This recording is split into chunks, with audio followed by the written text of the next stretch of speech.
if you can't look back at the past few weeks of training and tell me exactly what you've increased weight on, increased reps on, or just got better at in terms of technique or control, or just what you've learned, then you're not really training towards anything specific, and you're definitely not going to be building muscle anytime soon, because you're not going to be forcing any adaptations on your body for it to respond in building muscle. So most people, when they go into the gym, they are just kind of winging it, pushing weight from A to B, no real structure, no real system or something to follow. And you've got to think about the word that you're saying you're doing. You're going in there to train. That does not mean just kind of go in there, dick about and hope for the best. You're going in there with specific reasons, specific aims, or at least you should be. And that's what your body is going to want in order to show the adaptations and therefore build muscle.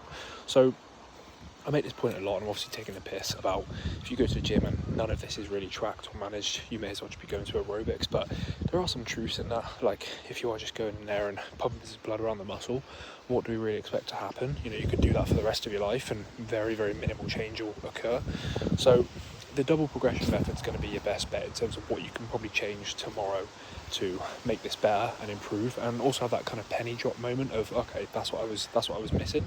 And I go over this point a lot in a lot of videos, so you can have a scroll through, but generally all you're going to want to do is just find a few exercises you can stick to week to week, and just ensure that you're staying super consistent with those same ones.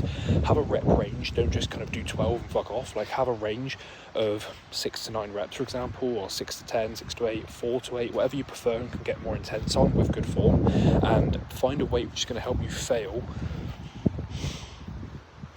Find a weight which is going to help you fail within this rep range at the lower end. So in this case could be 6. Keep doing that weight every week until you can do it for 9 or 10 reps, and then increase the weight again and go back down to 6.